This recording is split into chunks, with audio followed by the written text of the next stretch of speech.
आज मेरी तबीयत ठीक नहीं है, हम कल बात करेंगे। मैंने हाँ बोला और फ़ोन रख के सो गया। रात के 2 बजे अचानक से मेरी आंख खुली।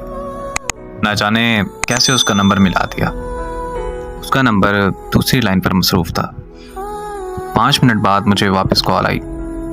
उसकी छोटी बहन बोली कि मोबाइल मेरे पास है और आप ही सो रही हैं। अगले दिन सुबह से शाम हो गई लेकिन उसने मुझसे रब्ता नहीं किया।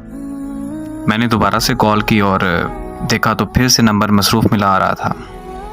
1 मिनट बाद कॉल बैक आई और उसने मुझे कहा कि मैं कज़न से बात कर रही थी। मैं खामोशी से उसकी बात सुनता रहा और फिर कुछ वक्त तक हम दोनों खामोश रहे। फिर वो कहने लगी कि अगर ऐसे ही खामोश रहना है तो मुझे बता दो, मैं कॉल बंद कर दूं। मैंने मुस्कुरा कर कहा, जैसे तुम्हें ठीक लगे। उसने कहा कि ओके, अब मुझे कॉल मत करना। बस ये कहकर उसने कॉल बंद कर दी। मैंने कुछ देर बाद उसे फिर कॉल कर दी। इस बार फिर से उसका नंबर मसरूफ़ आ रहा था। फिर उसने मेरी कॉल अटेंड की और वो बहुत खूब गुस्सा होने लग गई और मुझसे कहने लगी कि मेरी बात ध्यान से सुनो कि मैं अब तुमसे प्यार नहीं करती, मैं किसी और को पसंद करती हूँ। 6 साल का रिश्ता उसने एक पल में ख़त्म कर दिया। मैंने उससे पूछा कि आखिर कौन है वो लड़का। वो मुझसे कहने लगी, तुम होते कौन हो मेरी लाइफ में इंटरफेयर करने वाले। मैंने उससे कहा कि यार मैं तुमसे प्यार करता हूँ, तुम मुझे भूल गई। इतने में उसको किसी और की कॉल आई और उसने मेरी कॉल कट किए बगैर उसकी कॉल रिसीव कर ली। मैंने कॉल कट नहीं की। कुछ देर बाद उसने कॉन्फ्रेंस कॉल ले ली। कॉन्फ्रेंस कॉल में लड़का बोला कि हाँ भाई, तुम्हें क्या मसला है। तो मैंने कहा कि तुम होते कौन हो मुझसे ये पूछने वाले। तो वो मुझे कहने लगा कि ओ यार, कॉल कट करो और सो जाओ।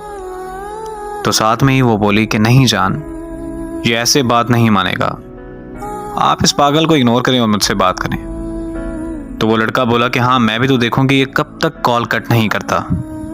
मोहब्बत में सितम की मिसाल और क्या तुम है। मैंने अपने महबूब को किसी और के साथ रोमांस करते देखा है। वो वक्त गुजरता गया और मैंने बहुत मुश्किल से खुद को संभाला। 3 साल बाद मुझे एक रॉन्ग नंबर से कॉल आई। मैं कॉल अटेंड करते ही उसकी आवाज़ पहचान गया। वो बोली कि कैसे हो तुम। मैंने उसे कहा कि तुम काम की बात करो बस। तो कहने लगी कि तुम मुझसे अभी तक नाराज़ हो। मैं खामोश रहा और फिर पूछा उसने कि तुमने शादी कर ली। तो मैंने पूछा कि तुमने कर ली। तो वो बोली कि लोग जिस्म चाहते हैं, शादी कहाँ करते हैं लोग।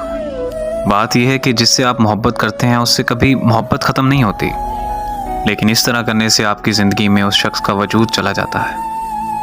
और ज़िंदगी में मोहब्बत होती है, लेकिन उस मोहब्बत का मतलब एक शख्स से वफा करना होता है। और खुदारा मेरी उन लोगों से गुजारिश है कि जिस्मों से खेलकर मोहब्बत के नाम को बदनाम मत कीजिए।